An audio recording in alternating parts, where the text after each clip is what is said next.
podcast revolucionou dando voz a todos, mostrando que é possível qualquer pessoa ter a sua própria emissora.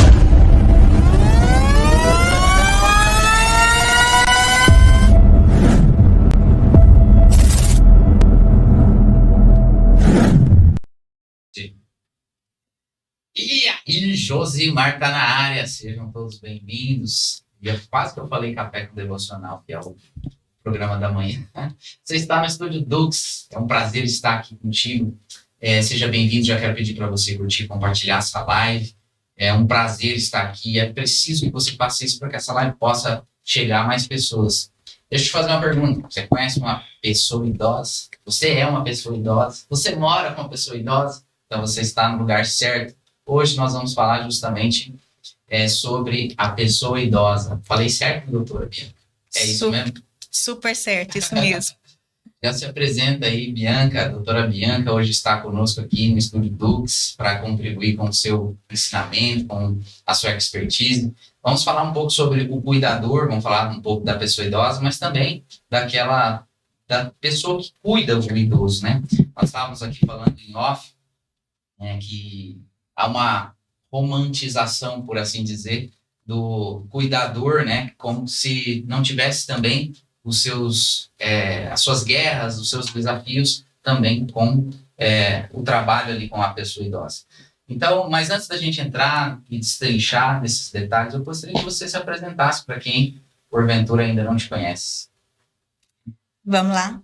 Primeiro eu quero agradecer a oportunidade de estar aqui, quero agradecer os ouvintes, aqueles que vão estar nos acompanhando e alertar sobre esse tema.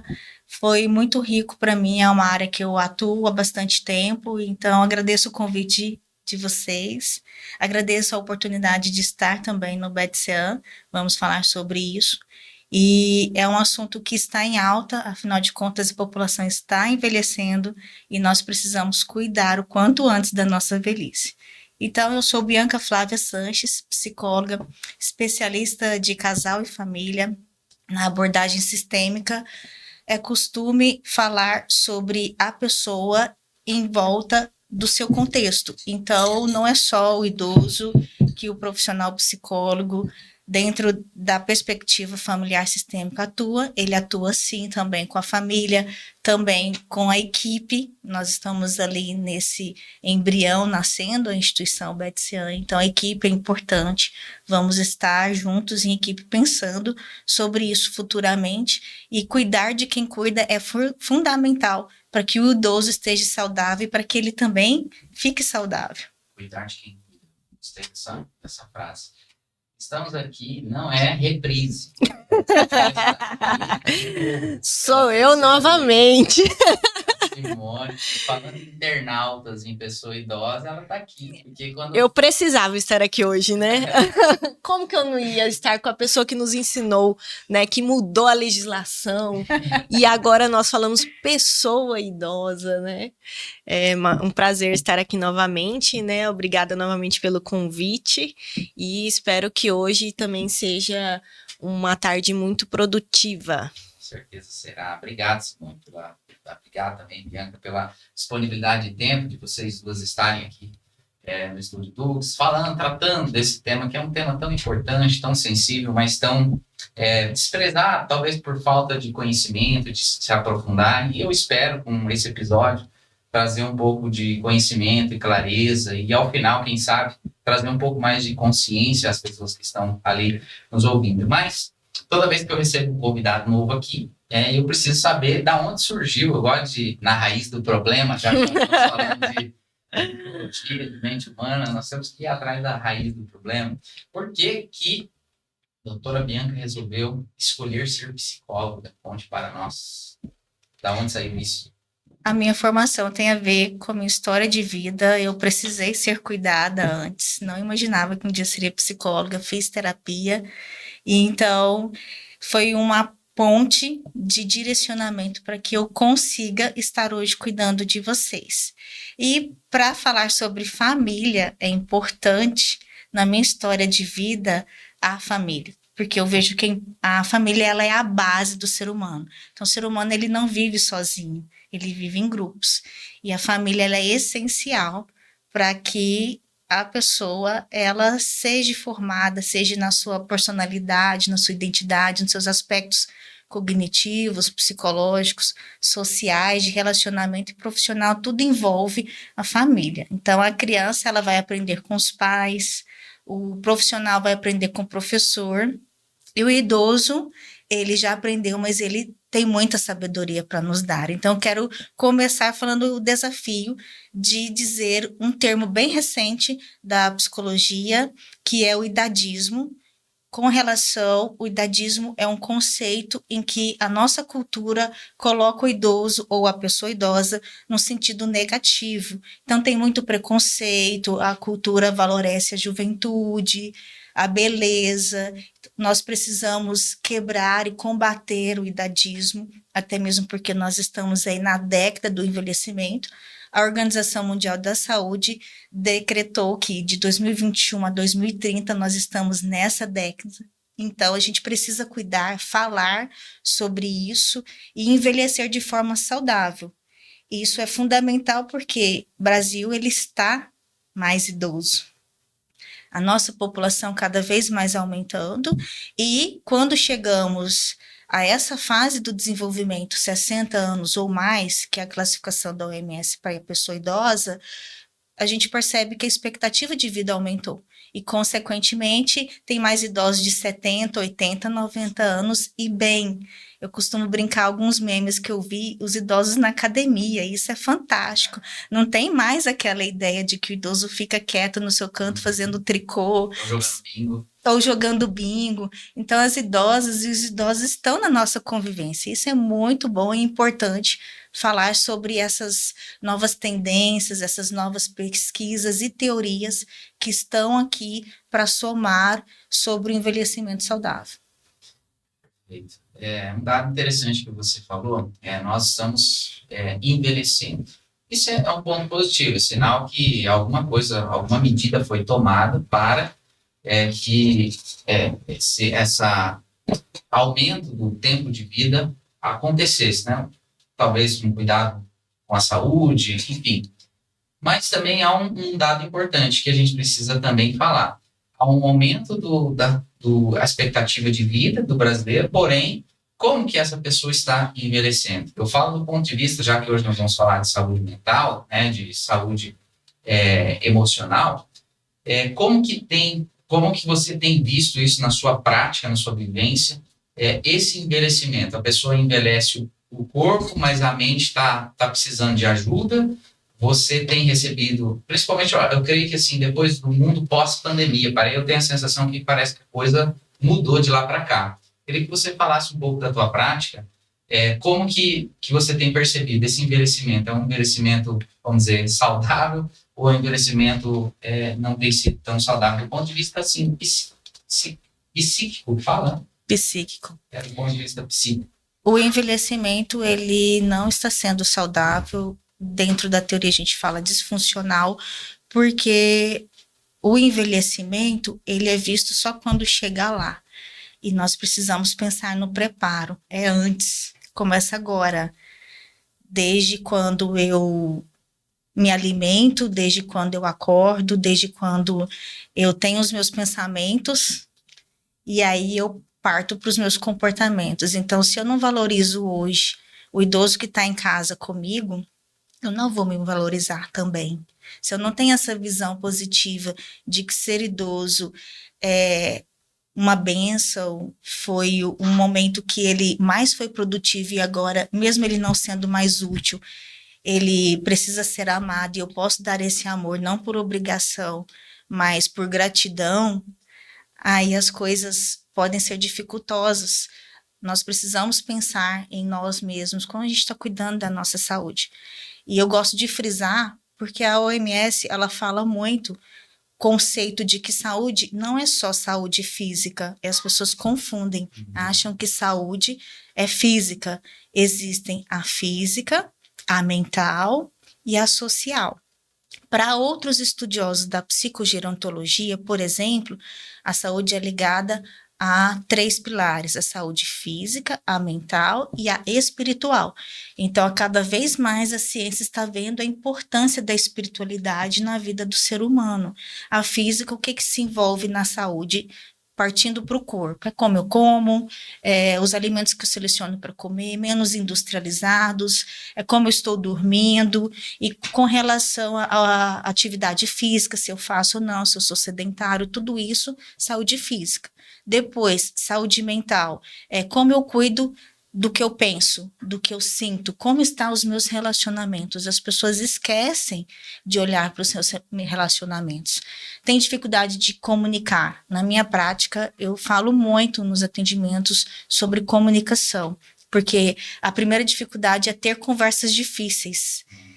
E aí vem os desentendimentos, há os conflitos e as pessoas se distanciam facilmente, têm dificuldade de ir lá e resolver aquele conflito. É fundamental ter essa maturidade de resolução, cuidando nesse sentido do aspecto psicológico. E vi outros aspectos, mas a princípio eu quero citar esses.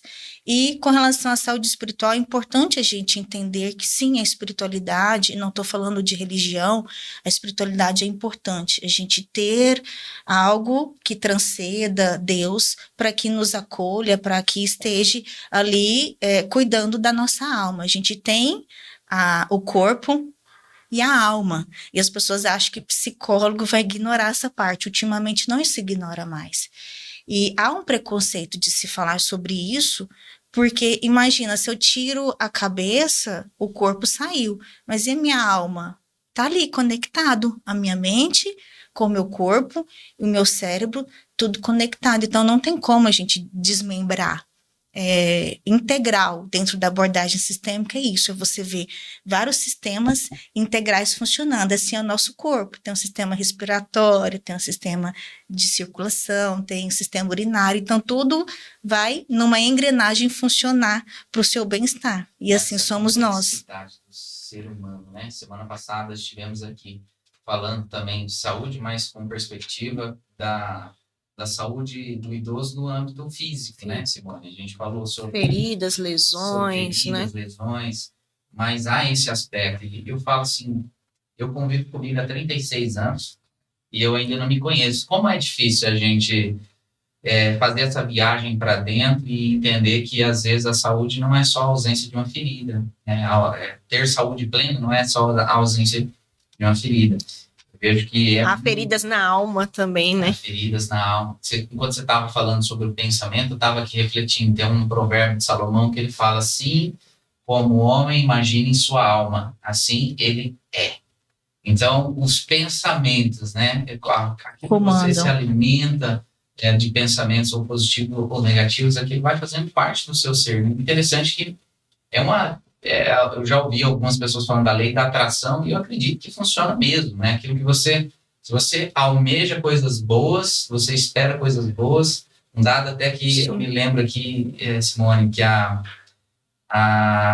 Gislaine falou, ela falou que a recuperação de uma ferida, né? Ela deu um dado de 40% depende do fator emocional. Do fator emocional. É algo assim fantástico e eu diria que até alarmante, né? Você ter esse cuidado para que haja um reparo de uma ferida física, é preciso que o emocional dessa pessoa esteja saudável também. Aprofundando, para você ter uma ideia, o Alzheimer, cada vez mais pesquisas mais novas estão refletindo a ideia de que o Alzheimer tem relação com esse aspecto mental que a gente está falando, a forma como o idoso vê a vida, se é pessimista, se ele se sente incapaz, se ele não conhece sobre ele mesmo, aí vem coloca um defeito, ele vai lá e acredita naquilo, e aí isso acaba desencadeando muitos transtornos mentais. Os principais que eu vejo até na clínica é depressão e ansiedade.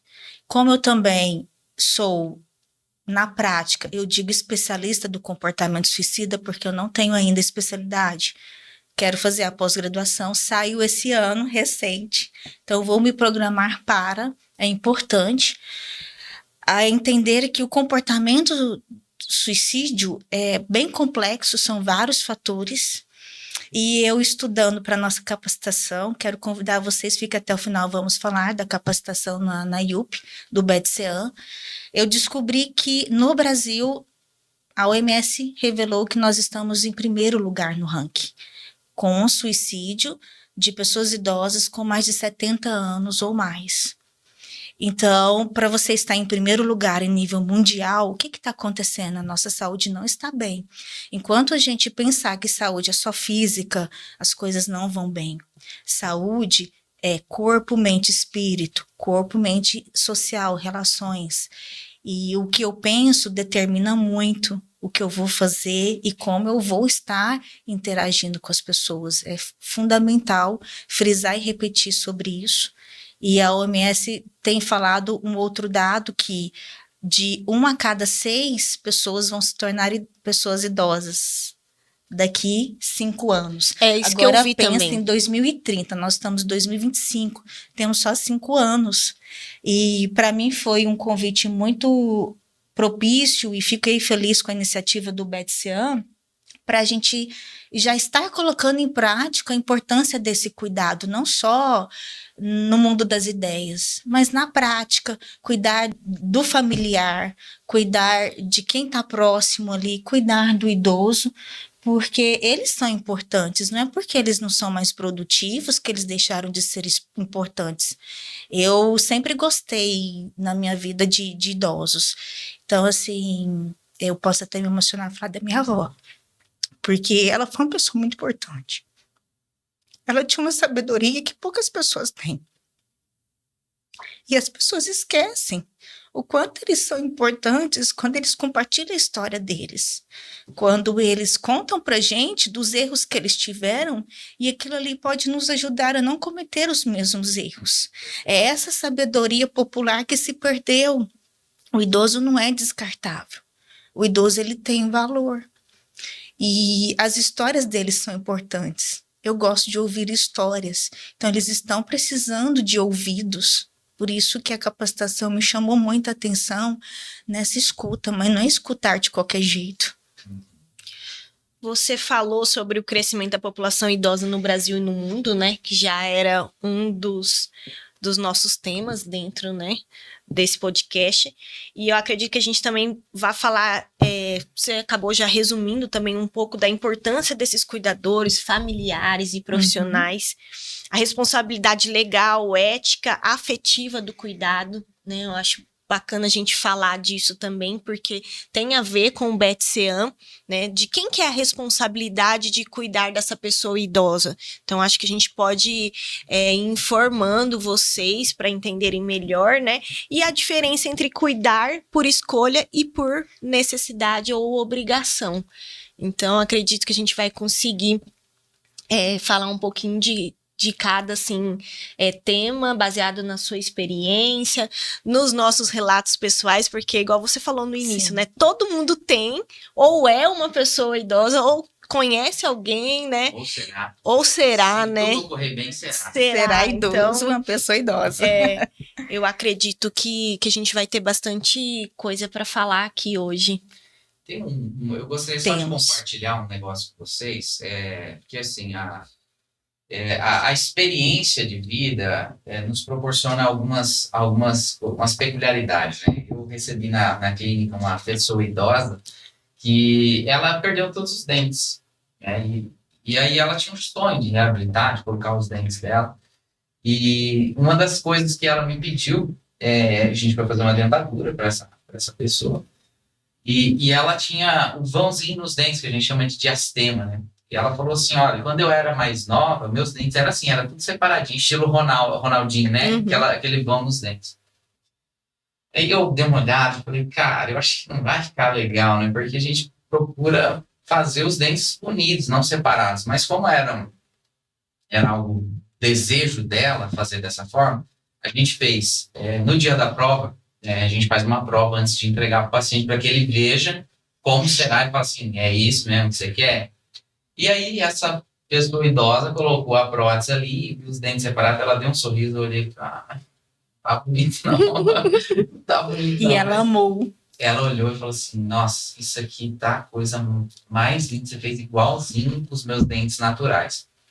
Eu falei, tem certeza? Eu tirei uma foto, mandei pra filha dela. Falei, olha, vai ficar assim, tem certeza? Ela, o que quer? E a filha dela falou, não, ela quer assim, pode fazer assim. Beleza. A gente já aprontou a prótese, entreguei, ela amou, achou lindo. Passou uns 30 dias, ela retorna pro consultório e ela ia fazer uma viagem para visitar os parentes. Ela voltou de lá super triste. Mas o que foi? O que aconteceu? Você não gostou? Ela falou, eu gostei, mas chegou lá, meus netos ficaram tirando sarro, fazendo piada e aquela coisa, e outra, e outra, e outra. Passou que do céu para o inferno, de algo que ela tinha adorado para algo que ela passou a odiar. E aí eu falei, você quer trocar? Vamos ter que trocar agora, né?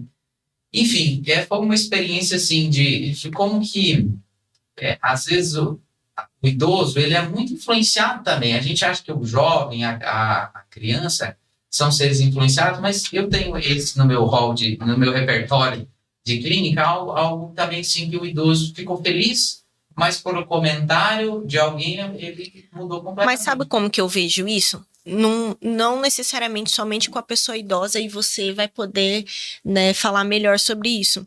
É a autoaceitação, né, que é o que a Bianca comentou. A gente tem que começar a trabalhar agora. Então, se ela tivesse essa autoaceitação, ok, né? Ela ia falar assim, tudo bem que vocês não gostaram, eu gostei, é a minha raiz, eu gosto assim. Mas hoje, realmente, quando diz que a mulher se veste para outra mulher, né? Essas coisas assim, é verdade, porque você não tá preocupado se você tá gostando daquele estilo, se você gosta daquele cabelo, ou se vai agradar as outras pessoas, né? Então, hoje, isso é a autoaceitação em todas as idades. E aí, chega na velhice, né? A pessoa idosa acaba realmente, se ela não tiver todo esse preparo durante a vida de ter uma autoestima, ok, elevada, ela vai deixar se influenciar. E isso acontece muito, assim, eu penso não só com a pessoa idosa. Às vezes a pessoa gosta, mas e aí ela começa a sofrer algum tipo de preconceito, alguma coisa, e ela acaba deixando de fazer o que ela gosta. E aí começa, né? Ansiedade, depressão. Vamos evoluir, quero ampliar com vocês a consciência. Todos vocês estão falando de uma forma importante. Vamos pensar um pouco além. Tem a ver com esses dois aspectos e também com a história de vida da pessoa. Então, se a pessoa ela não teve cuidadores que tiveram essa perspectiva de ensinar a importância de se amar, de se aceitar, ela vai ter essa dificuldade ao longo da vida dela. E psicologicamente falando, a pessoa idosa, ela tem uma carência, um vazio, uma solidão. A gente estava falando há pouco sobre perdas. Eles têm muitas perdas. Muitos são viúvos, nem todos, mas muitos perderam amigos, perderam trabalho, perderam familiares. Então, são muitas perdas e ele vai ficando só fisicamente, porque os amigos já se foram, ele vai se tornando um dos poucos remanescentes da turma dele, e ele vai se sentindo só também emocionalmente, e isso vai acarretando essa autoestima baixa, esse amor próprio que fica desgastado. E isso tem a ver, como eu falei no começo do podcast, de como a gente está envelhecendo, como nós estamos cuidando da nossa saúde mental, é estar correlacionado com essa perspectiva de pensar como eu me aceito hoje, como eu quero viver a minha velhice amanhã, não deixar para amanhã, a hora que eu aposentar eu vou pensar o que eu quero fazer da minha vida, eu tenho que planejar antes, eu vou pensar quais os objetivos, eu tenho que ter os objetivos antes, eu quero ver se eu vou me amar quando eu chegar lá. Não, se você não se ama hoje, lá vai ser pior, porque você não vai ter a mobilidade que você tinha antes. Seu cérebro, a sua cabeça, o seu cognitivo continua lá, mas o seu corpo não. Então, como que eu vou aceitar que eu envelheci? Eu vejo na minha família pessoas que não aceitam que estão idosas, ainda falam pejorativo, velhas. Eu não tô velha. Como assim? Não é questão de estar velho. É questão de se aceitar naquela situação. A gente precisa combater o idadismo nisso, nessa perspectiva negativa que não é velho. Eu preciso entender que eu estou em mais uma fase do desenvolvimento. Todo ser humano a gente precisa entender. Nós nascemos, somos criança, depois adolescente, jovem, adulto, passamos para a fase produtiva, de reprodução, fazendo a formação da família, e depois envelhecemos.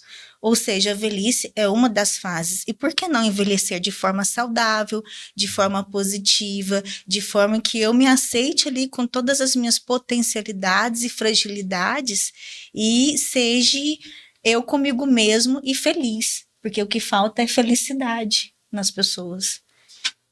Na tua avaliação, o que você poderia dizer? Qual que é o ponto onde as pessoas têm pecado mais para não ter essa qualidade de vida, não chegar na idade, assim, na velhice, né?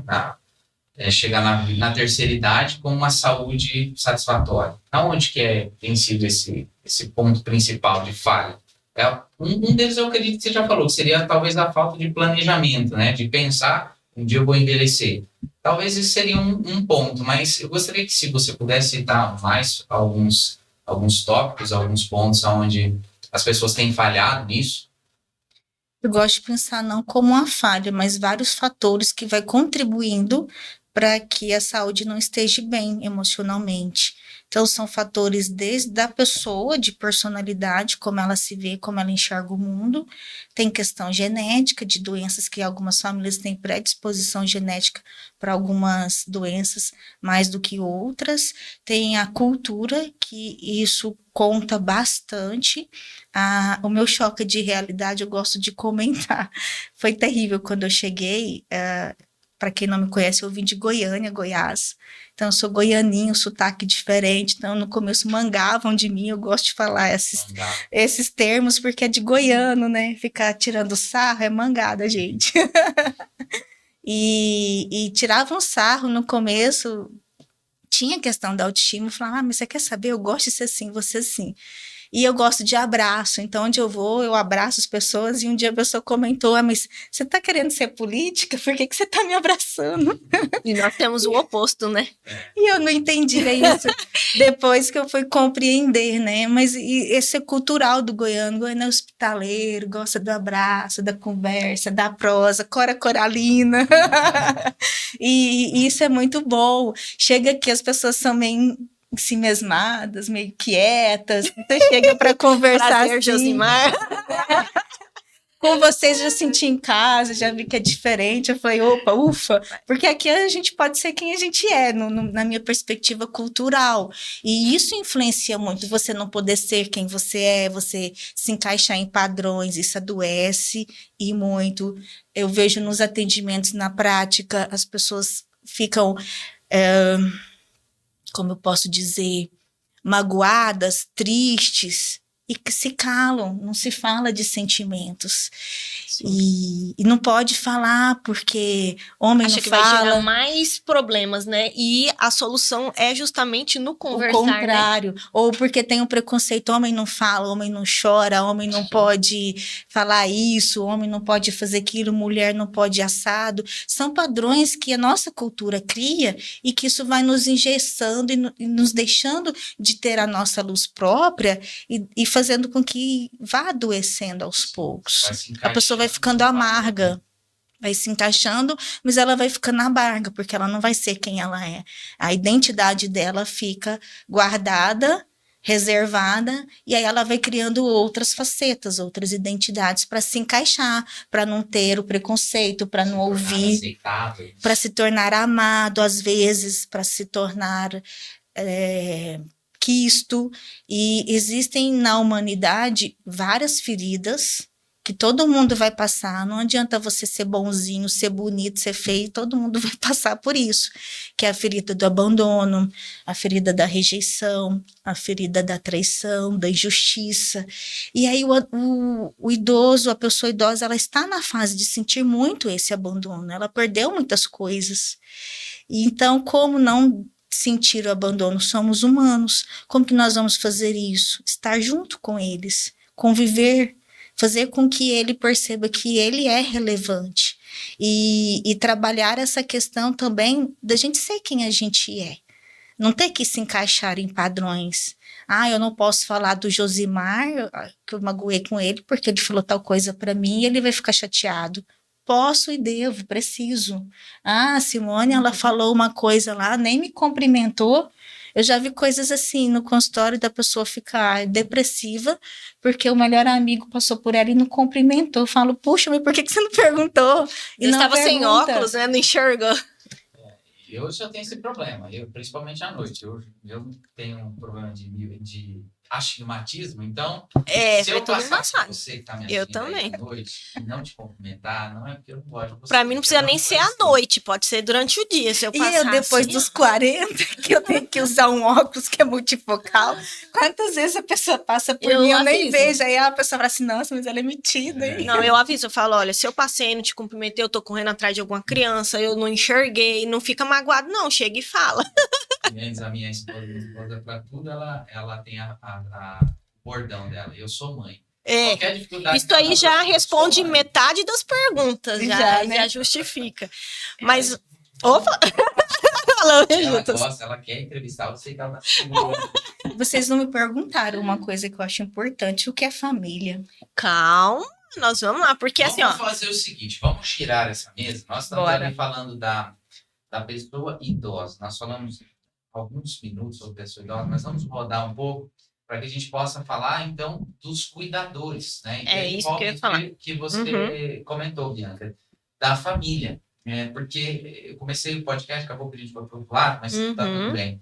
Em relação ao cuidador, a pessoa que cuida da pessoa idosa. Não se fala muito dos desafios dessa pessoa. E tem uma visão romântica que se passa de que é um mar de rosas, que é lindo você cuidar de uma pessoa idosa, e de fato é algo bonito a de se fazer. Porém, isso vem carregado com desafios, né, que não é possível tapar o sol com a peneira. É desafiador.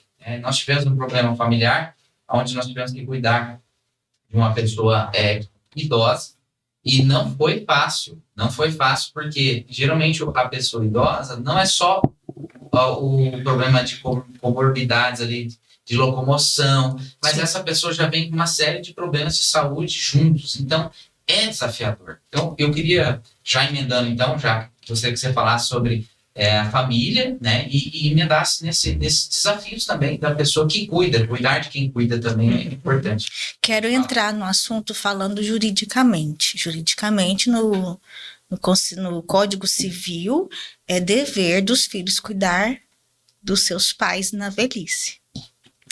E aí, existem muitos conflitos também, né, de relacionamentos. Muitos filhos se eximem, abandonam os pais por algumas questões lá na infância. Ah, meu pai não me cuidou, eu não quero cuidar. E é importante a gente repensar e ressignificar isso. Ou existem, no seu caso aí, a mobilização e ver a importância de que é necessário cuidar daquela pessoa. E para você entender, é desgastante. Existe um termo novo de burnout, ele é utilizado mais na área organizacional, mas em relacionamentos que a gente percebe que exige muito cuidado, estão se criando também essa terminologia, até burnout para mães de crianças atípicas, por exemplo, e nós temos burnout também de cuidadores de idosos, no sentido que a gente tem que mudar a nossa rotina. Você tem o trabalho, de repente você vai ter que diminuir o trabalho para cuidar ali daquela pessoa, ou vai ter que ir ao médico se você não pode ir arrumar alguém para estar acompanhando a pessoa para ir ao médico. Então muda a logística de toda a família, não é só de uma. E não gera um impacto, né? Isso, gera esse impacto, não é romântico, mas ao mesmo tempo é gratificante. A gente não pode deixar a ideia de que esse desgaste, então eu não quero. A gente precisa sim enfrentar juntos em família. A união faz a força. Da mesma forma que os nossos pais nos cuidaram, eu já ouvi em Goiás fala-se muito, né? Os pais conseguem cuidar de 10 filhos, mas 10 filhos não conseguem cuidar dos pais. Mas você sabe que eu estava dando uma olhada também sobre o tema, né? Justamente para a gente trazer esses dados aí. E o que eu achei bem interessante é que realmente os filhos, eles têm, né, pelo Estatuto do Idoso e tudo mais, eles têm essa responsabilidade, mas que também familiares próximos já são responsáveis por esse cuidado, e lembrando também que o Estado, né, ele também acaba sendo responsável aí. Por que eu puxei isso daí? Porque a gente sabe que a Casa de Longa Permanência, o BETSEAN, o Instituto de Longa Permanência, justamente vai estar acolhendo esses idosos que foram, né, judicializados.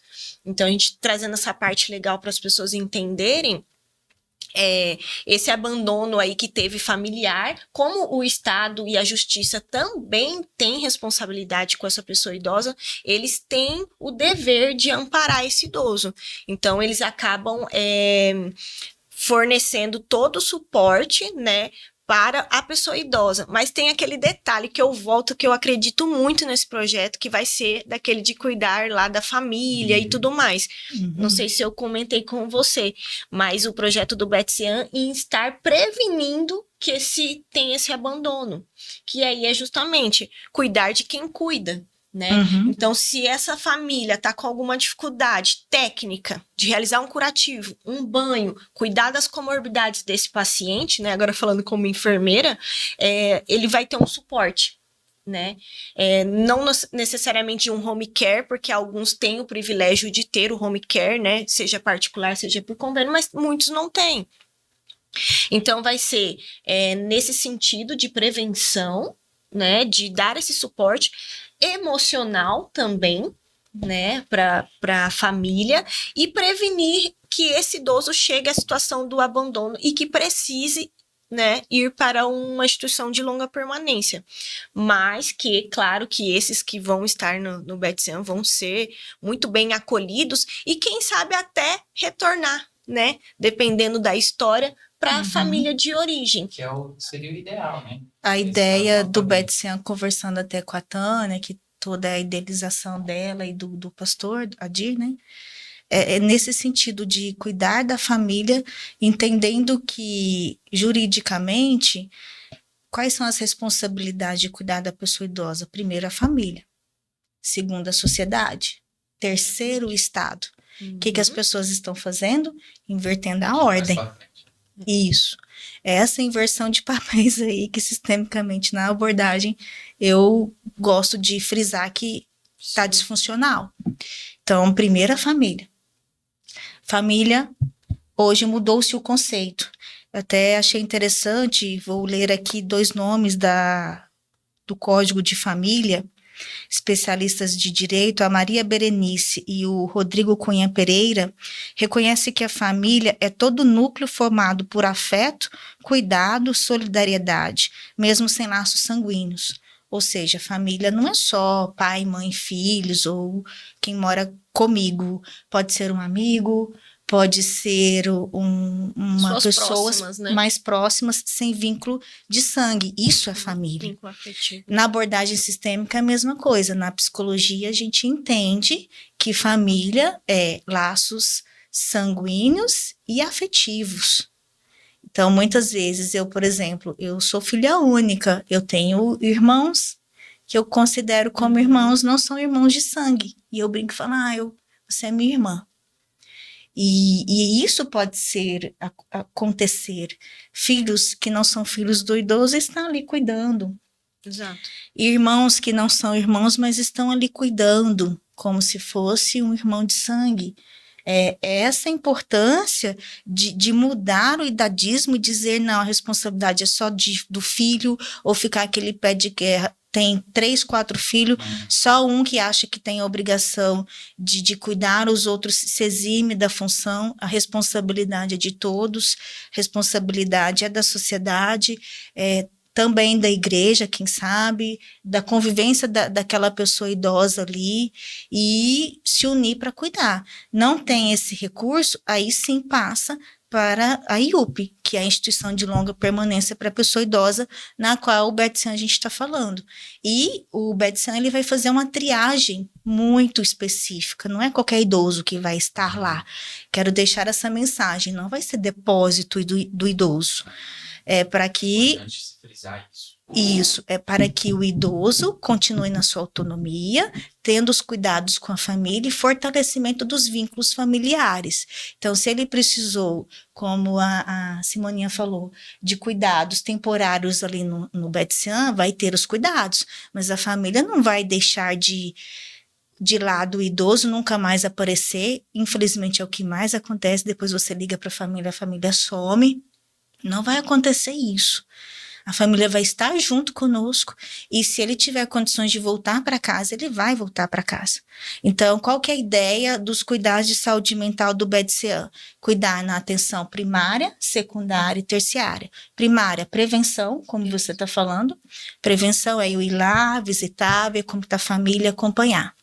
Secundária é quando eu preciso ver que aquele idoso ele está precisando de um cuidado de uma ferida, está acamado, então nós vamos lá orientar a enfermeira para que o familiar que está ali possa saber como cuidar. Muitas vezes não é que o familiar não quer cuidar, ele também não sabe como cuidar e aí ele quer achar melhor não cuidar, mas ele tendo conhecimento, eu já vi casos práticos que a família cuida super bem e passa a gostar e quer fazer aquela função de proteção e cuidado da pessoa idosa.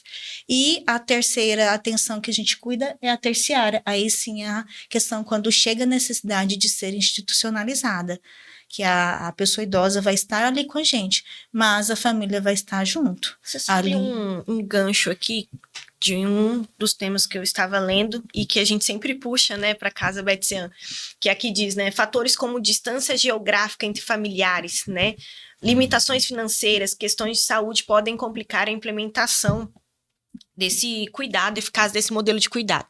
E aí, realmente, muitos idosos, pessoas idosas, querem ficar o quê? No seu local de origem, na sua casa, né? Isso. Que é o que a gente sempre reforça aqui, que é o objetivo da Casa Betsan, é trazer esses idosos para o lar de origem, que seria Sidrolândia. Hoje eles não se encontram na cidade.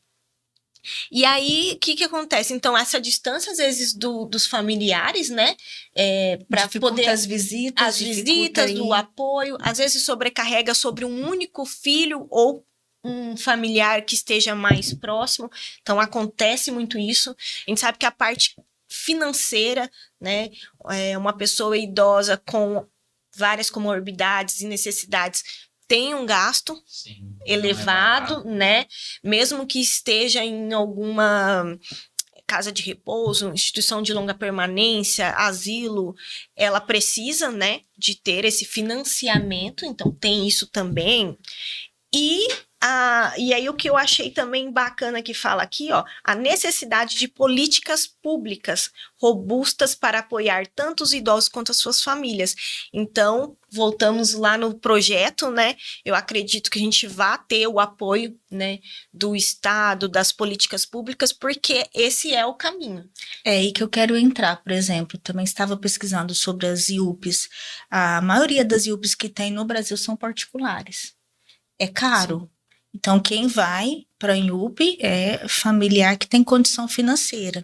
São poucas, como o Betsan está surgindo, que terá a questão filantrópica. Então, nós vamos precisar muito aí de vocês, muito da sociedade, muito do Estado e, quem sabe, do Brasil, para vir verbas federais para manutenção da casa, para manutenção de equipe, porque imagina comigo, nós conversando sobre a organização da equipe, não é qualquer equipe para estar ali cuidando, tem que ser um psiquiatra especialista em geriatria, um enfermeiro especialista. Existe RDC, né, específica para... Então existe um enfermeiro que precisa ter essa especialidade, no mínimo cursos bem específicos para cuidar do idoso.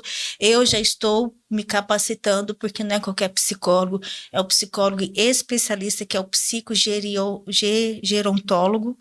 E essa especialidade ela é tão nova que ela começou a ser regulamentada há poucos anos e foi só em 2010 que ela começou a existir. Não tem especialização nas academias, não tem ainda essa possibilidade de uma pós-graduação, porque estamos nesse mundo de teorias, de pesquisas, muitas situações que na psicologia sempre foi assim, a gente começa praticando para depois vir as formações. Na psicologia de família também foi assim, a gente começou a atuar como psicólogo de família não sendo com a pós-graduação, indo atender pessoas que estavam nos manicômios. Então, aí viu-se a necessidade de atender a família por conta de transtornos mentais graves. E assim, nós estamos indo com a psicologia nessa área tão nova, praticando, indo com muitos acertos e erros, mas também ajudando aquela pessoa a ter uma qualidade de vida melhor, para que a instituição Betsy se mantenha.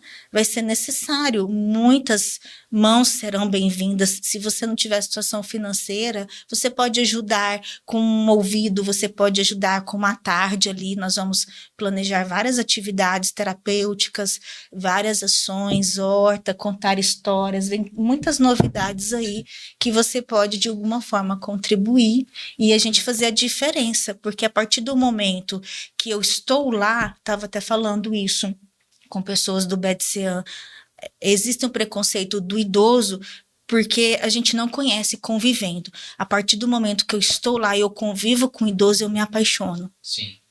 E aí eu quero cuidar. De empatia também, né?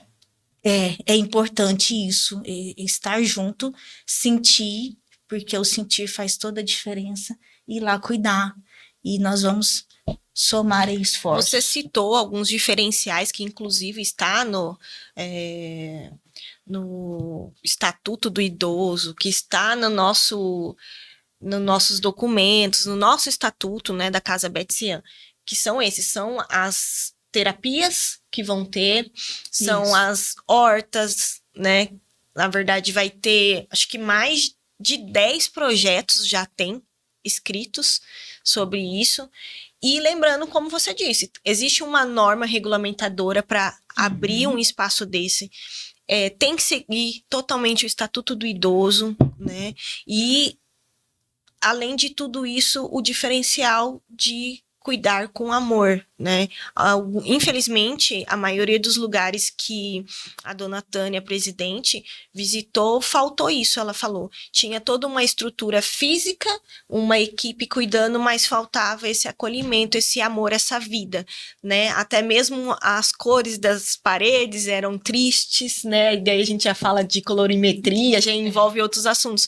Mas então a Casa Betsy já tem um projeto que vai ser bem colorido, vai ser bem vivo, porque a gente quer mostrar isso, que ainda há vida, né? Não há inutilidade, não está só esperando morrer.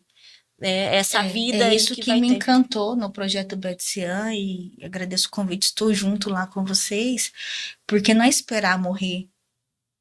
É esperar o quê? E nem um depósito de idosos, né? Nem um depósito, e não esperar que cheguei velho, não tenho o que fazer. Tem muito o que fazer, tem muito que colaborar.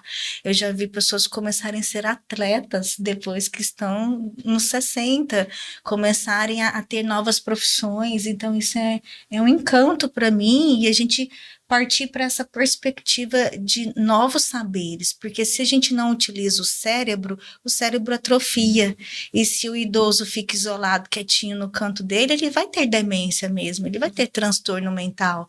A ideia é ter qualidade na saúde como um todo, para que ele não tenha essas demências, para que ele desenvolva a mente dele e ele evite ter esse raciocínio negativo da vida. E estando ali convivendo com os pares, ele vai vendo que há uma luz, o fim do túnel, sim, há outras possibilidades de viver feliz, de se Mas eu acredito assim que a gente falou bastante da pessoa idosa, né?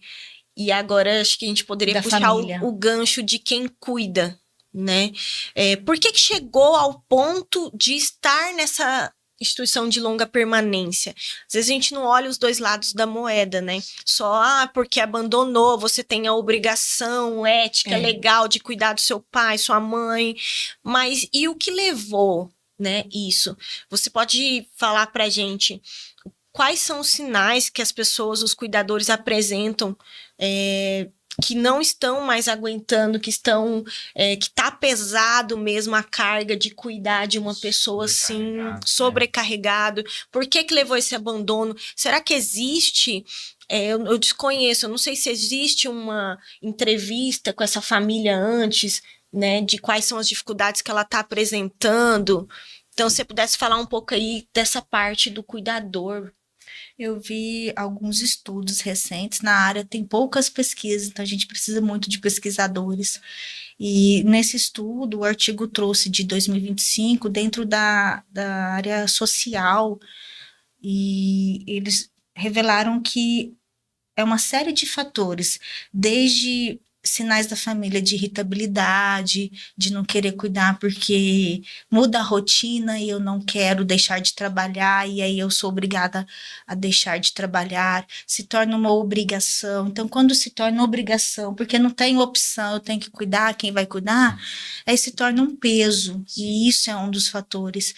A ideia é não se tornar um peso, é multiplicar a carga, é falar com alguém próximo, olha, eu não estou dando conta, vizinho, amigo, familiar, quem pode aqui me ajudar, revezar comigo? Eu preciso também respirar, sair, porque acaba que o cuidador, ele não tem lazer, ele não tem momentos para ele, e isso vai acarretando esse desgaste. Essa é a ideia romântica que eu estava falando ali, porque é um privilégio cuidar.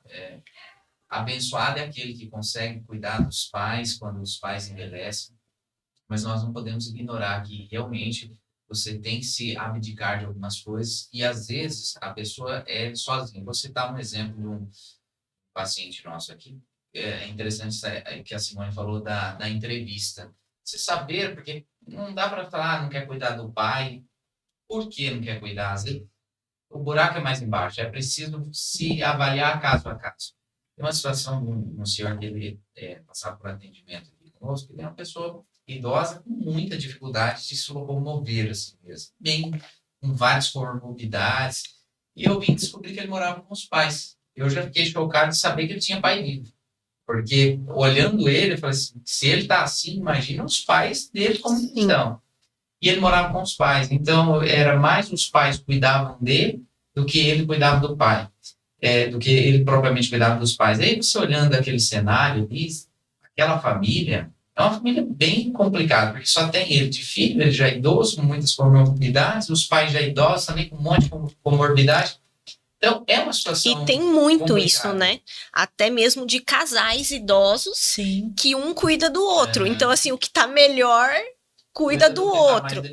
E nisso vale lembrar o que você mencionou, cada caso é um caso, é estudar aquela família, aquela dinâmica daquela família, porque às vezes, de fato, você vai pesquisar, não tem mais nenhum familiar, os irmãos daqueles pais ali idosos já morreram, não tem primo, não tem sobrinho, E às vezes não a tem gente outra fala... pessoa que vai cuidar. Aí sim cabe ao Estado cuidar, é onde entra a instituição.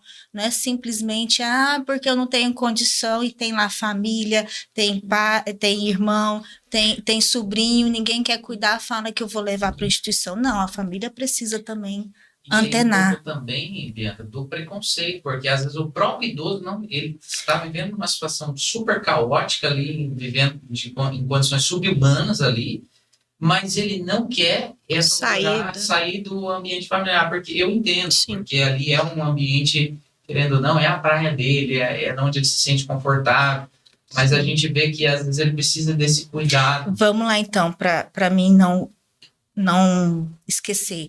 O raciocínio do estudo que eu estava falando, ele encontrou justamente esses 3 tópicos que a gente já está vendo aqui na prática.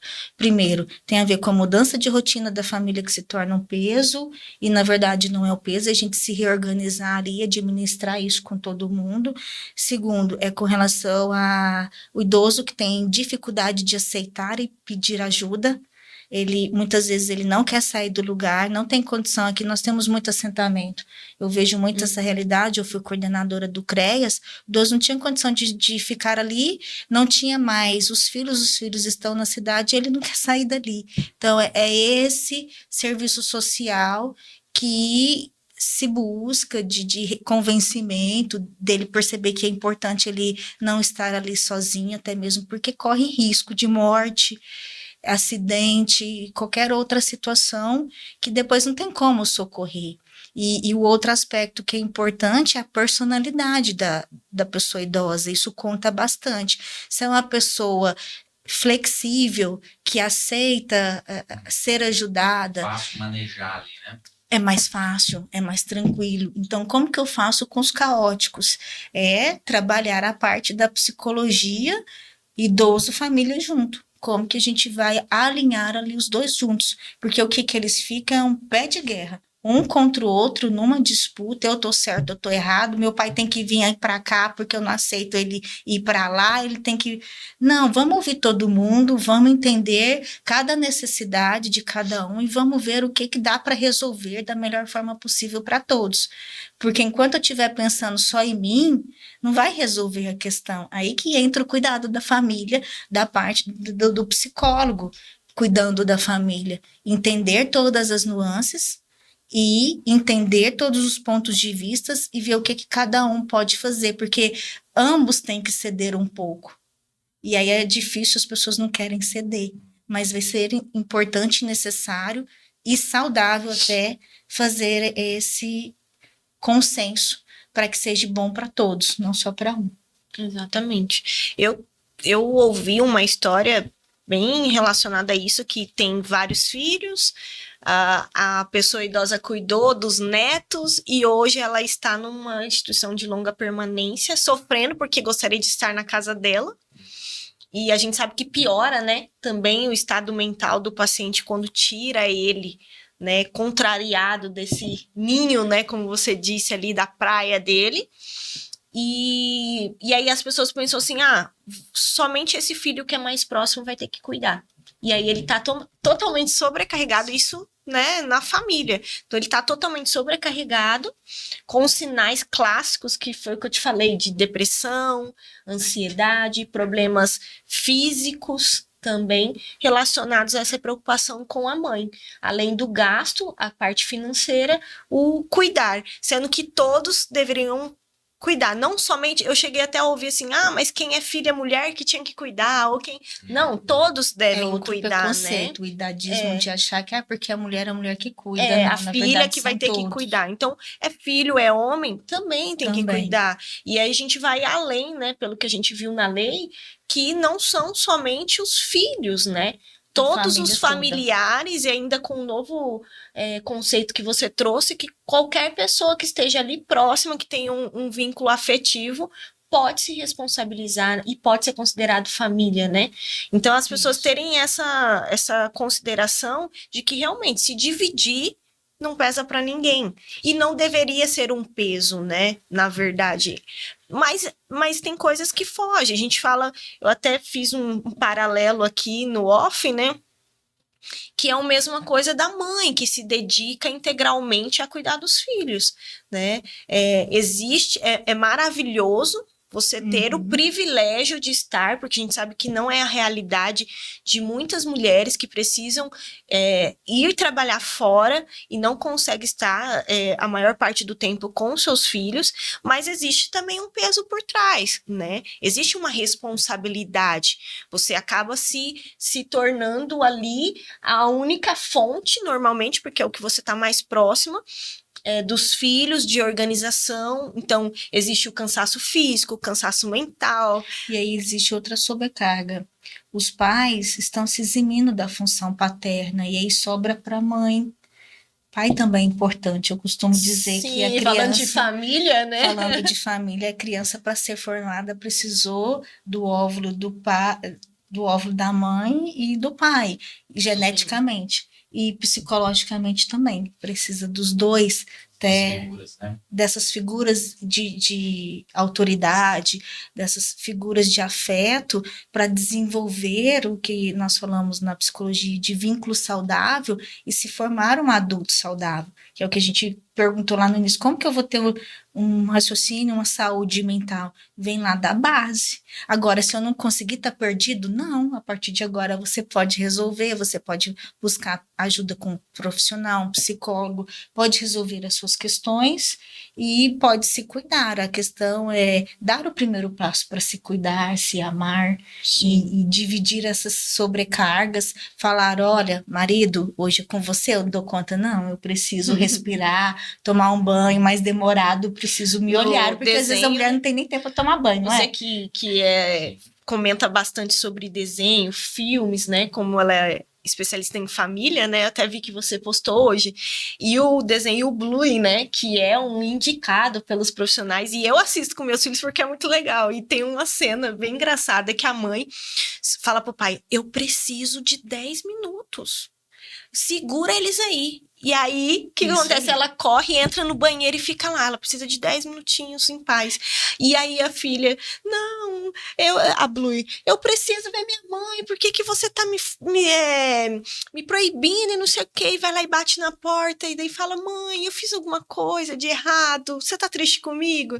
Daí ela fala, não, é que as mães às vezes precisam de 20 minutinhos de tranquilidade. Daí eu falei, olha, Isso, às vezes a pessoa idosa, né? É a mesma coisa, o familiar que está ali sobrecarregado, exatamente, cuidando o tempo todo, 24 horas, muitas vezes ele precisa só de uma visita chegar, você fica aqui só um pouquinho, vou tomar um café, eu preciso tranquilo, tomar um banho demorado, e você olha ele aqui, porque idoso vira criança, em alguns aspectos, ele não pode ficar sozinho, que ele vai esbarrar em alguma coisa, vai se machucar, ter uma queda, ou vai pegar alguma coisa, eles perdem cognitivamente, não são todos, mas algum perde a noção de coisas e se aventuram em situações perigosas.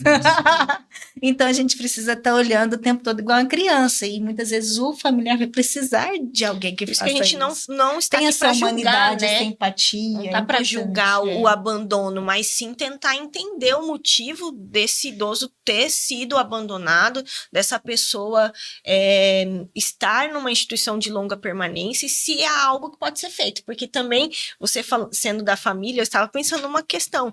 Hoje as pessoas estão tendo menos filhos ou não estão tendo filhos. Então, se a gente só parar e pensar no ponto assim, mas o filho tem obrigação, e se a pessoa não tem filho? Ou se ela só tem um filho e já faleceu? É o que acontece, né? Hoje está aumentando muito os idosos, mais de 300% eu vi a taxa aqui no Brasil, que vai aumentar de idosos, mas em compensação os filhos, as pessoas estão tendo menos filhos, né? Uma coisa interessante que quando vocês estavam falando aí, fazendo a relação do idoso com a mãe ali, cuida da criança, é importante essa pessoa que cuida, seja a mãe ou seja um cuidador de idoso, que ela tenha em mente também que ela é um ser humano, que ela precisa também, às vezes, desses 20 minutos e tá tudo bem. Porque tem pessoas que às vezes ela incute, eu falo assim, até pela experiência própria que eu teve com a minha esposa, ela teve grandes conflitos, que é mãe de primeira viagem. Então, eu tenho que dar conta.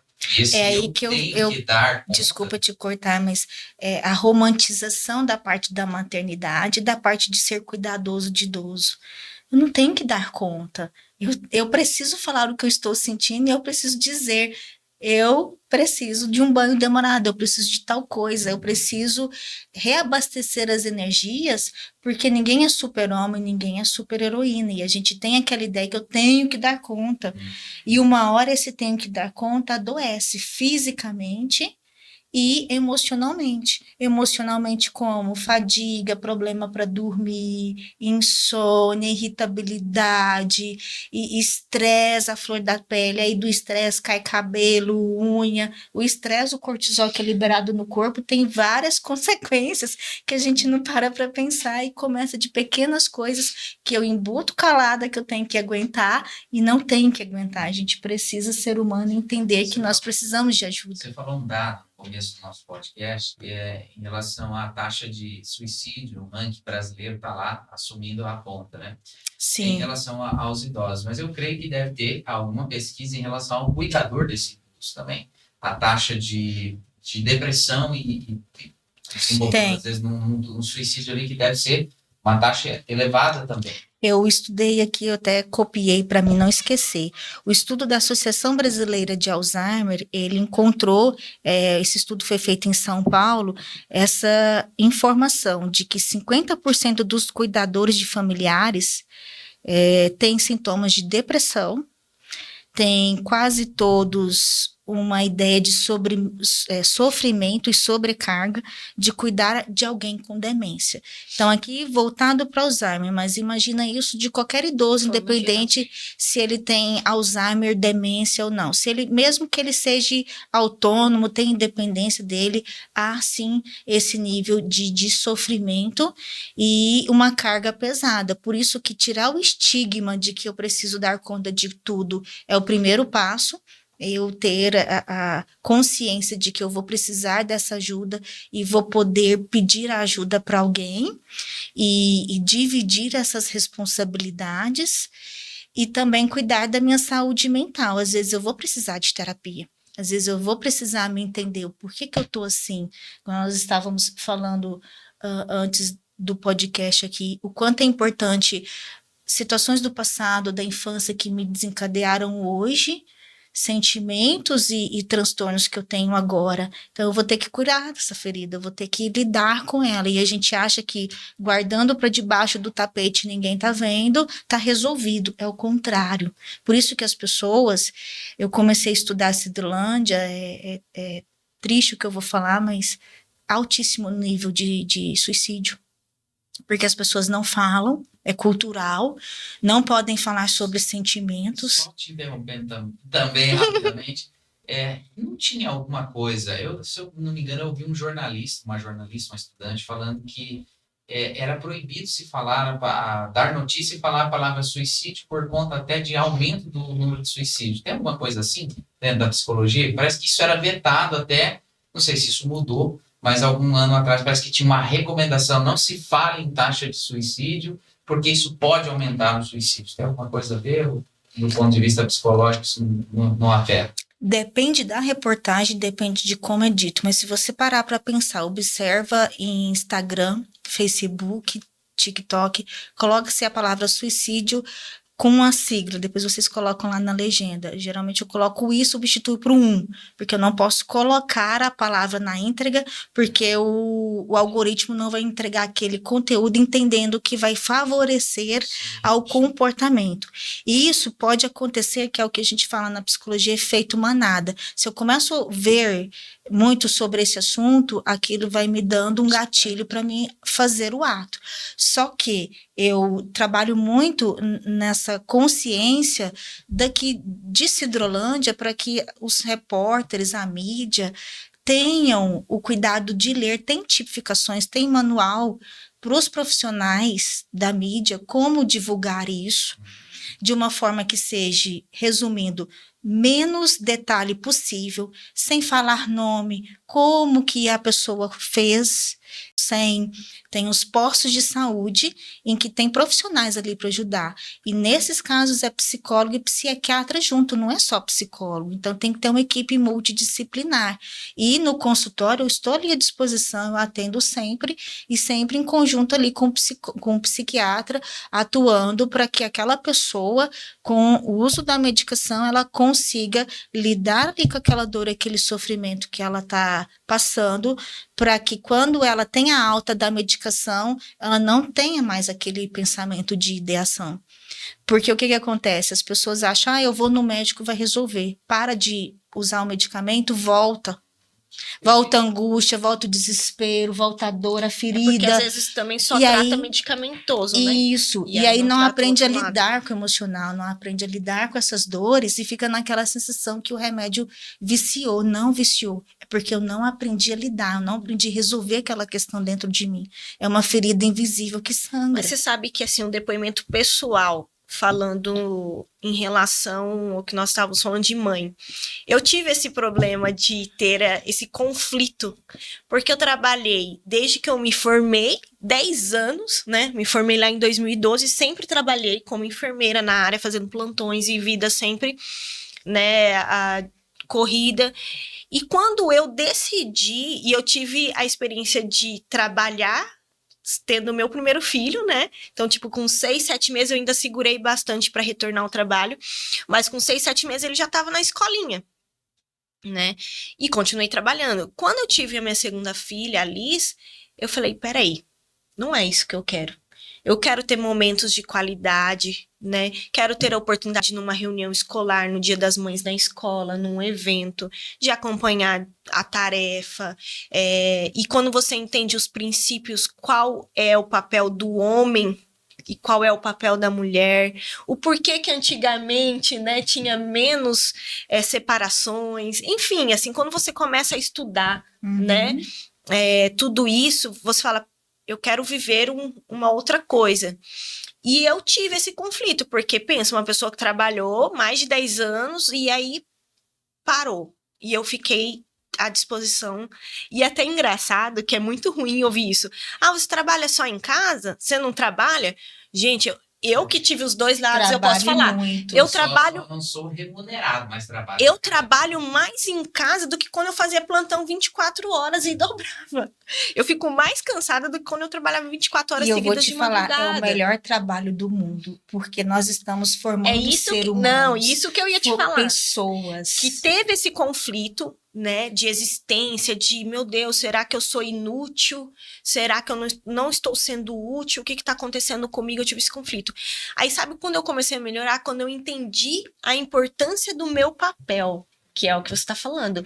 Meu esposo sempre falou isso, né? A minha mãe teve a oportunidade de estar em casa conosco e eu vejo a diferença, né? O quanto isso foi importante e quanto foi diferente, né? Na criação nossa. E eles são em 3. Então, assim, eu falei, então eu quero viver isso, vamos lá. Vou abrir mão de uma carreira, não é nem abrir mão, às vezes é colocar de lado, dar um tempo ali, você não precisa deixar de ser o profissional incrível que você é no momento, né, mas aí eu entendi isso, do meu papel, a importância do meu papel, então hoje eu não aceito que alguém fale, você não trabalha, você só faz isso, não, eu sei da importância que eu estou tendo na vida dos meus filhos, eu sei que carreira eu posso conquistar qualquer ano, eles vão crescer e que é um momento, então qual que é a correlação que eu tô fazendo isso com o cuidador do idoso? Quando você entende que o seu papel é muito importante naquele momento e que vai passar, né? Esse idoso, infelizmente, ele não vai durar para a vida toda, né? Ele vai ter o período dele aqui na Terra e uma hora ele vai partir e você vai poder seguir com seus outros planos. Então, nesse momento, os meus filhos precisam de mim. E eu sou muito mais importante para eles do que talvez uma carreira, né? Mas aí do cuidador do idoso, isso, eu acho que quando eles entenderem a importância deles na vida dessa pessoa idosa, eu acho que começa a entender melhor, né? Eu falo por mim, por exemplo, eu sou filha única, minha mãe me criou sozinha, meu pai totalmente ausente, não fui criada por pai. Então, olha o estigma de 30, 40 anos atrás. E hoje ser muito preconceito da família, né? Muito preconceito, exato. E a minha mãe teve muito essa clareza na sabedoria dela de ser meu pai e minha mãe por muitas vezes. E quando meu pai ficou velho, eu não sabia como ele estava. Aí vou dar meio que um testemunho, não como psicóloga, como filha agora, para separar religião. Como filha falando, eu tinha essa ferida, esse vazio de não ter tido criada pelo pai. Só quem não foi criada por pai ou mãe entende. A gente no máximo imagina. Então é uma dor, é uma ferida que sangra por anos, décadas, até tem pessoas que vão com essa ferida. Isso. Então, eu voltei para Deus na minha espiritualidade para ter essa força, voltei para terapia, busquei ajuda e falei, quando eu envelhecer, aí era joelho no chão em oração. Quando meu pai envelheceu, eu quero vê-lo. Eu só sabia de uma coisa, meu pai era espanhol, tanto que eu tenho o sobrenome Sanches com Z. Eu só sabia que ele tinha ido para a Espanha. Eu fiquei 13 anos em oração, desde a minha adolescência até o dia que eu soube aonde meu pai estava. Ele estava sofrendo um golpe por um grupo de estelionatários que colocou o meu nome na jogada e a partir disso precisaram de mim para descobrir que era um golpe. E meu pai faltou pouco para ser envenenado, junto com a esposa dele. E nisso eu falei, o que que eu faço? Recém-casada, 3 meses, lua de mel ainda, marido, eu tenho que cuidar do meu pai porque eu já resolvi isso na terapia, mas eu preciso entender a minha identidade. Eu não sou filha de proveta, eu tenho na minha identidade, mãe, eu quero saber o que que é pai. Eu preciso viver isso. E aí eu vivi 8 meses cuidando e meu marido me acolheu, ele foi junto comigo. Será que a gente teria um marido ou a gente seria uma esposa que iria sair do seu conforto e ir junto para viver aquela experiência que você sabe que é importante para o seu esposo, para sua esposa, para o seu cônjuge? Então você E viveu essa experiência de vivi cuidar de uma pessoa idosa, né? de não Sendo ter seu pai, né? de não ter tido o amor. E Mesmo assim eu fui, e tem pessoas que me questionam e não entendem, falam, mas por que que você cuidou dele, você não tinha obrigação nenhuma? Eu falei, por mim. Porque não é uma obrigação, É, né? é perdão, Não foi é um peso. questão de você entender gratidão à vida, se não fosse ele eu não estaria viva, eu não teria nascido. Mas você sabe que tem... Agora vamos dar um pouquinho de Não, deixa eu só alegria. Ah, concluir. pode falar. Por que que eu falo que é importante? Porque depois disso, a minha identidade eu senti plena, foi formada. Então, enquanto você fica com vazio de que você tem só uma identidade feminina, mas e a masculina, cadê? Cadê o pai? Eu me senti nessa integração. E aí eu fui plena, foi aonde eu consegui ter sucesso na profissão. Então, muitas vezes as pessoas acham assim, mas eu não tenho sucesso, eu começo, as coisas não terminam, minha profissão não dá certo, vive casando e separando, tem conflito com o filho, vai ver onde está a origem. Tá nessas mágoas, tá nesses ressentimentos. E eu vivi essa experiência, mais do que teoria, mais do que psicologia sistêmica. Na prática, essa vivência faz toda a diferença. E é um divisor de águas na minha vida que eu gosto de contar. E aí, hoje, eu sou psicóloga de família. Não, muito bacana a sua história mesmo de vida. Tem tudo a ver com o assunto, né? E eu acredito que para você vai ficar um registro para a vida inteira também, você poder falar, né? Não sei se você já falava esse assunto, esses... Falo. E isso é muito bacana, mas o que eu ia falar, de tirar um pouco e ser engraçado, que tá todo mundo muito emocionado aqui hoje, né? Contando as coisas, é que eu procuro... que nem você falou, não falar do assunto vai resolver o problema. Eu procuro falar com a minha mãe sobre isso, sobre a velhice. E eu sou mais engraçada e tal, eu tento falar brincando e tudo mais, mas trazer esse assunto, para que quando aconteça, não seja um baque, né? E aí, ela também falavam, será que você vai me colocar num asilo? Olha, você não me coloca num asilo, hein? Não sei o quê. E recente mesmo, semana passada, estávamos indo para Campo Grande, e aí ela pegou e eu falei assim, mãe, a gente briga, mas eu te amo, tal, né? Porque daí eu tenho também história de vida aqui pra falar, né? Que minha mãe também me criou sozinha, eu e meu irmão. Mas enfim, daí eu falando, mãe, você vai ficar idosa? Você vai ter que vir morar com a gente, não vai ter jeito, que ela tá mais resistente, né? Eu quero trazer ela pra perto. Daí ela falou, eu vou ficar na minha casa. Você tem seu marido, não sei o que e tal. Falei, mãe, então, mas ele também vai ser parceiro e vai te aceitar em casa, porque assim como ele vai cuidar de você, se precisar eu vou cuidar do meu sogro e da minha sogra, né? É nossa essência, é nossa obrigação. E se nós somos uma só carne, nós temos que compartilhar do desejo e dos cuidados, dos deveres do outro, né? E aí cabe, cuidando da família, você falar várias e repetidas vezes com ela, porque nem sempre ela vai então, por isso que eu sempre falo, né? Da sua opinião, tirar ela do canto dela. Isso, então eu sempre falo, mãe, tudo bem, você quer ter sua residência, sua casa, você vai ter, mas você vai estar perto, porque eu vou cuidar de você. Queira você ou não, eu vou cuidar de você. Então, às vezes a gente fala de uma forma mais leve, brincando, mas sempre tocando no assunto, para que seja natural, que é o que você falou sobre o luto, sobre a morte. Já é algo natural para você. Então, que isso se torne natural no momento que Exato. chegar, né? É importante. Então, assim, e foi assim, esse final de semana mesmo, né? Ela falou, mas você vai cuidar do seu sogro? Ou ele não tem obrigação de cuidar de mim? Eu falei, tem. E eu tenho também. E a gente vai cuidar. E aí isso foi que engraçado. é porque rico de foi família, isso, né? porque tem família que acha, não tem obrigação de cuidar do meu sogro, não tem obrigação de cuidar da sogra.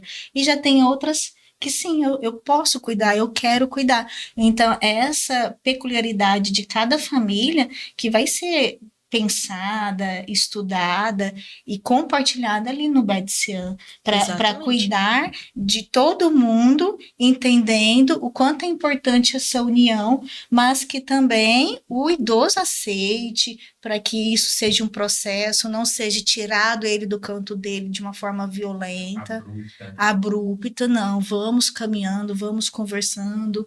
Cada dia é um processo de entendimento, de compreensão, até que essa transição possa ser cumprida.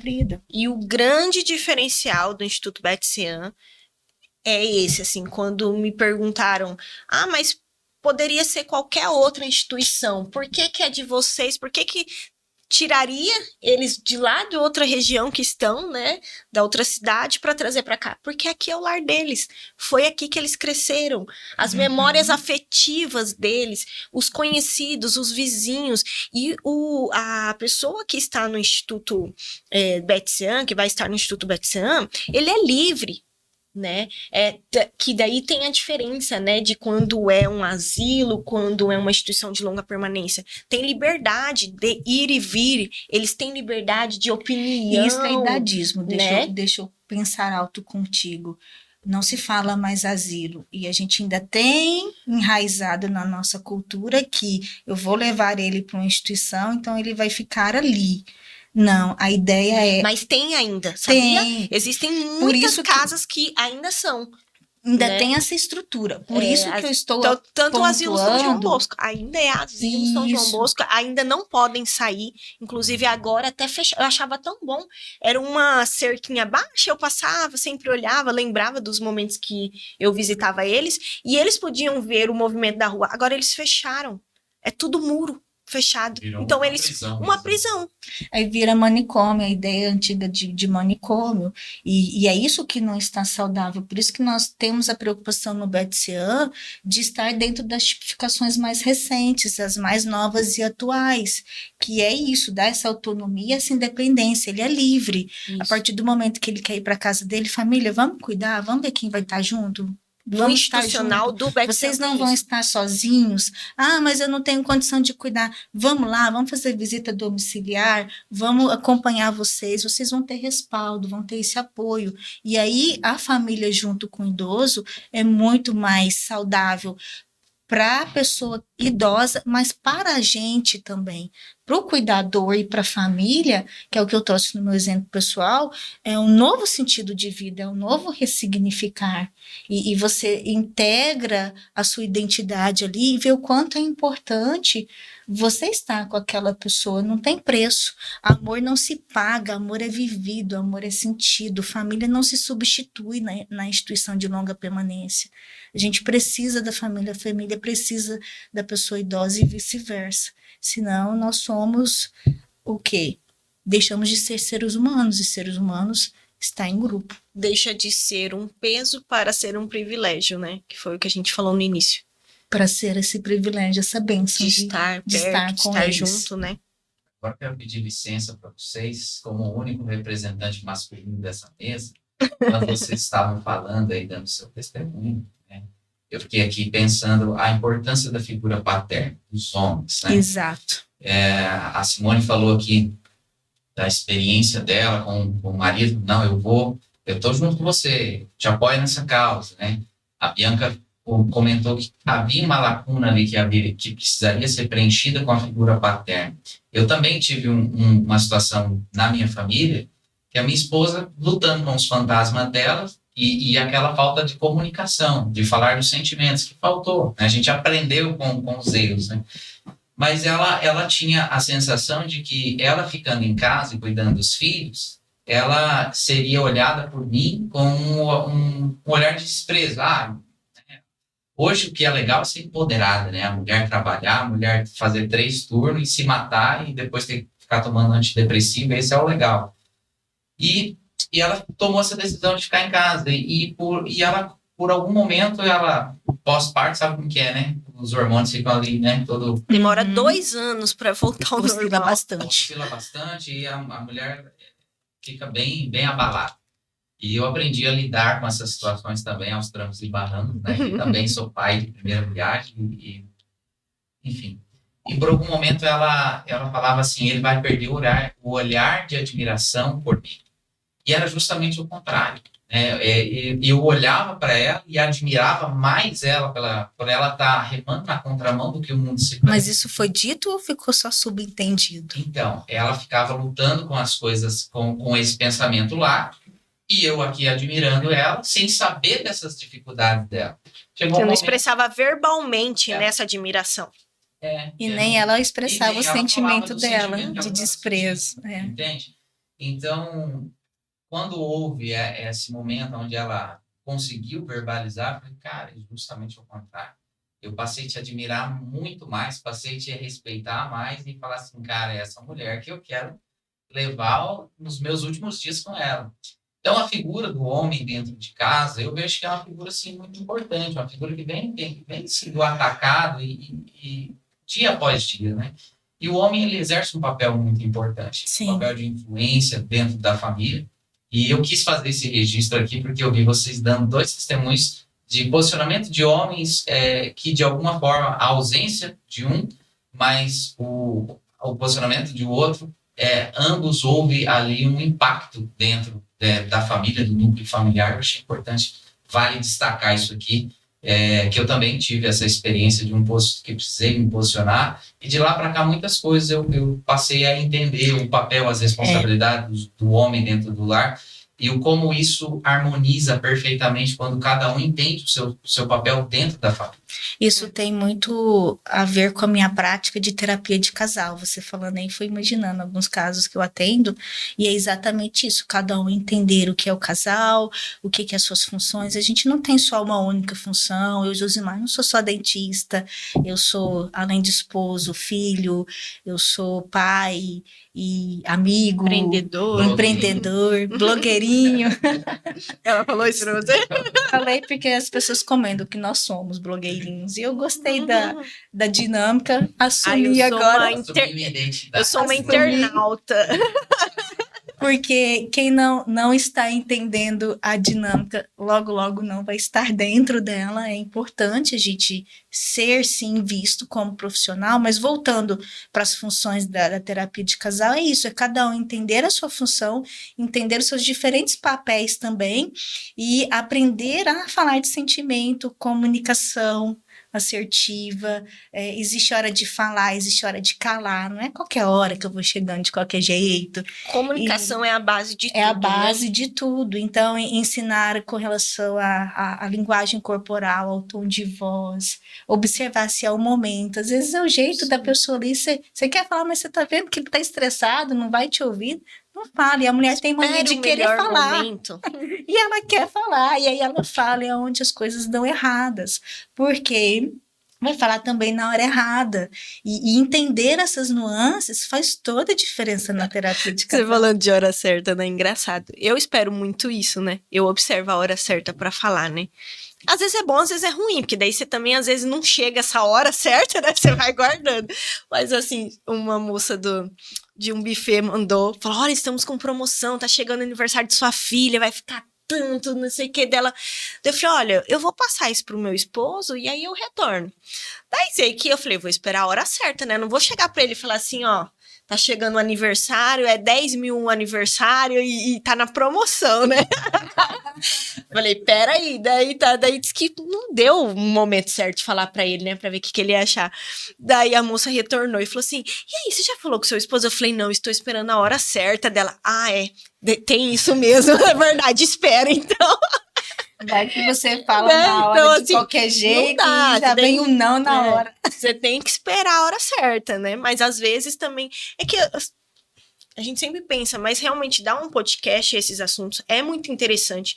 Falar sobre o papel do homem, o papel da mulher, o papel Sim. do esposo, né? A questão de você conhecer quando você se envolve com uma pessoa, são culturas diferentes, costumes diferentes, né? Do Dá uma confusão respeito, isso aí. né? Dá uma Dá muita confusão e eu coisa. queria só dar E um é legal alerta. falar sobre isso que as pessoas não falam. As pessoas É.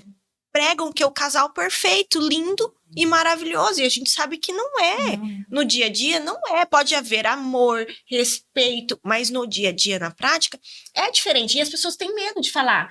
Ai, em tal situação eu não dei certo, a minha opinião não bateu com a do meu marido. Não, a gente sempre se apoia, a gente sempre tá junto e sempre dá certo. Não, às vezes não dá, né? Mas E quer isso que ver é onde legal dá falar. mais confusão? Você sabe onde dá mais confusão? Vocês têm irmãos? Sim. Imagina todos os irmãos casados. Aí, a Simone é casada, vamos supor que eu sou sua irmã. Aí a gente começa a se comparar. Ah lá, mas a Simone com o marido dela, não. Sim. Aí, mas a Em geral, a Bianca com o comparação, marido né? dela. Então, isso gera uma confusão. Não existe comparação de casal e não existe também essa ideia romantizada que é um único papel.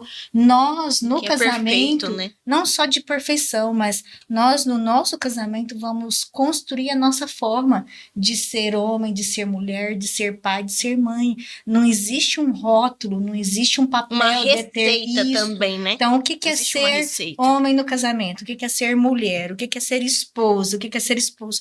Não sei, para você é uma coisa, para mim é outra, para ele é outra. Construção. É uma Né? construção. É esse alerta que eu quero deixar, que é onde gera muita confusão. E a gente está querendo padronizar, encaixar as Isso pessoas vai nos refletir nos lá padrões. na pessoa idosa, né? reflete. Isso vai refletir, que é o que a gente tá falando, é um caminho. Então, começa ali no casamento, depois com os filhos, esses filhos, né? Então, é uma construção mesmo. E se a gente não cuidar lá da raiz do problema, eu gosto desse termo porque realmente é verdade. Se a gente for parar para pensar, lá atrás, ninguém quer saber o que aconteceu Mas lá sabia atrás. que e não é só tratar, uma né? raiz? São várias Olha, raízes. sim, a raiz, De uma né? forma sistêmica Sim, falando, são com várias. certeza. Porque às vezes a gente quer falar que tudo tá na infância, nem tudo. Nem tudo tá no passado, tá no agora, tá hoje. Exatamente. Como eu acelero o meu pensamento, como eu tô pensando várias coisas e quero fazer tudo ao mesmo tempo. Sim. E essa perspectiva de ampliar, que senão a gente fica só olhando para o passado, olhando para a infância e culpando nossos porque pais. a raiz do problema não E a necessariamente culpa vai não ser o são deles. passado, né? Pode ser qualquer fator, qualquer Exato. situação que tenha acontecido ali e que ficou ali, enraizado. E que pode ter sido no passado não tão distante, um passado bem Exatamente. próximo, e que pode ser ideia da minha cabeça, que não necessariamente foi aquilo que aconteceu.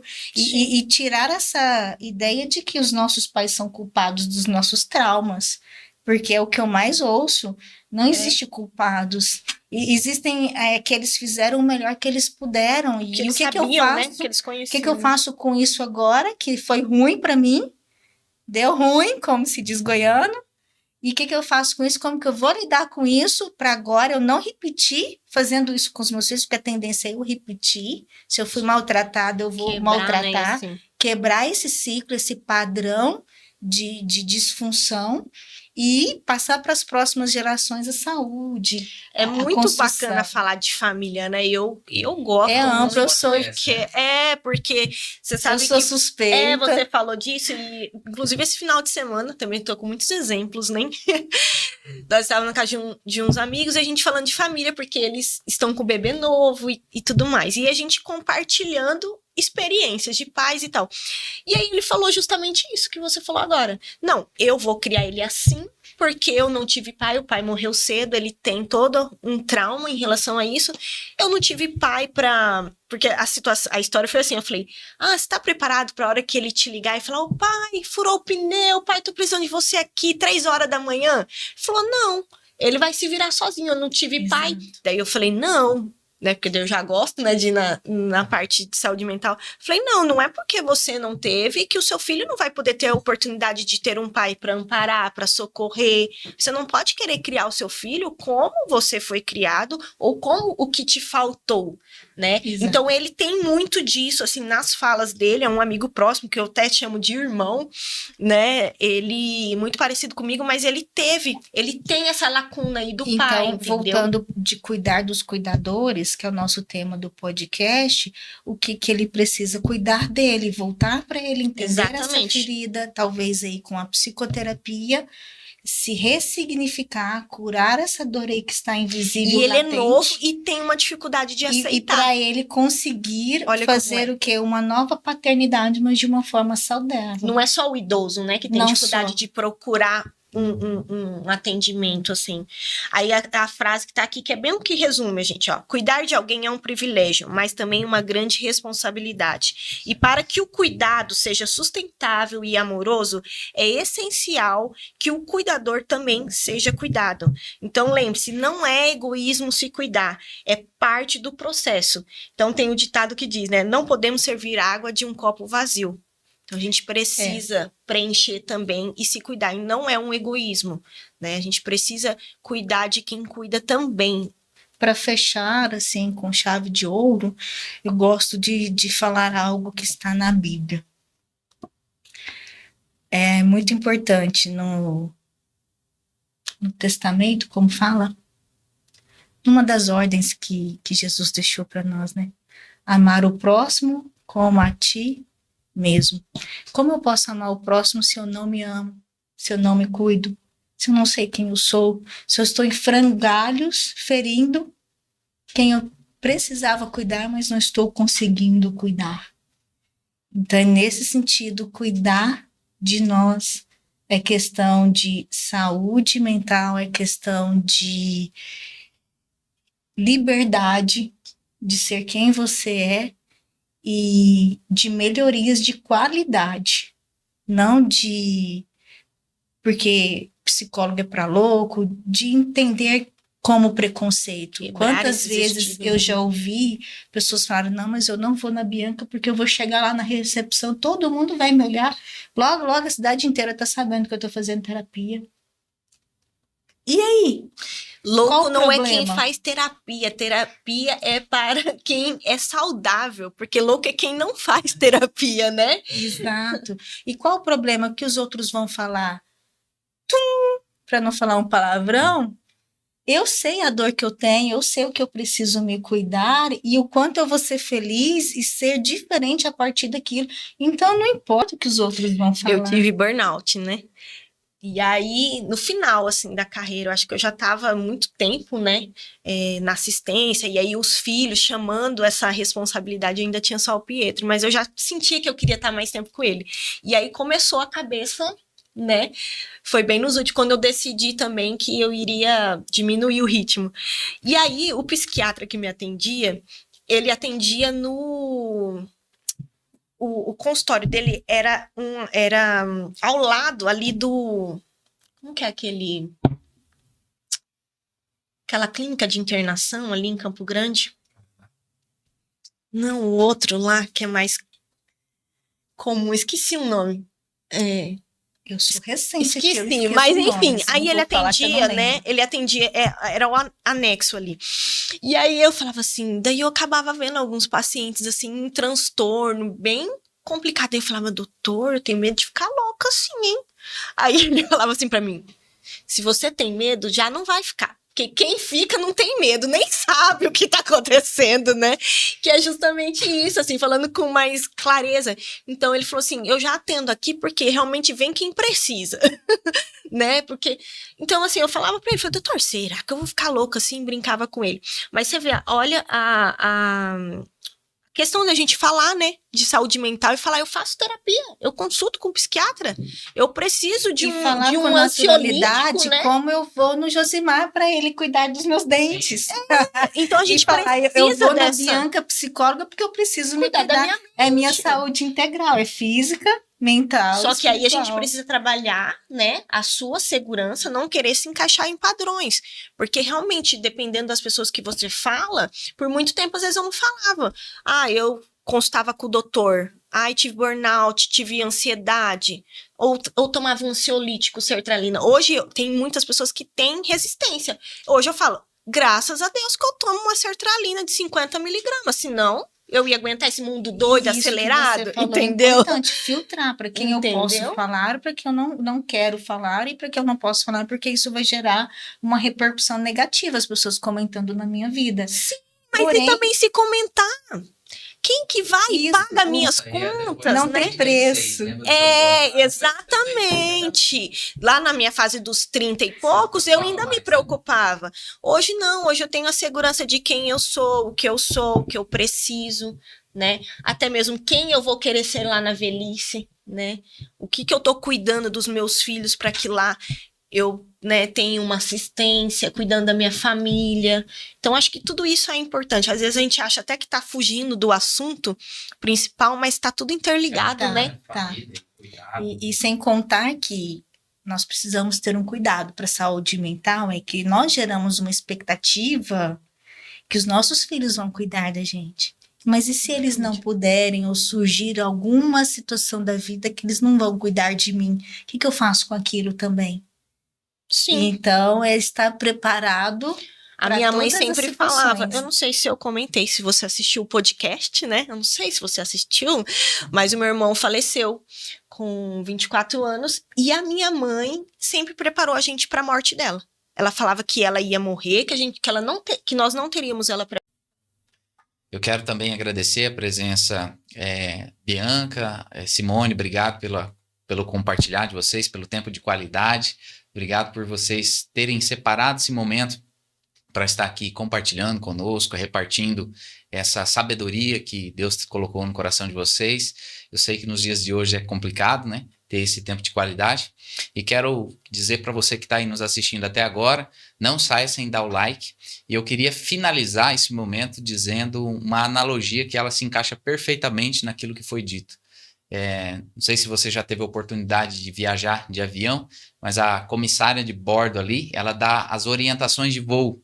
E nas orientações ela fala assim, se ocorrer uma despressurização da cabine, máscaras cairão do teto, né?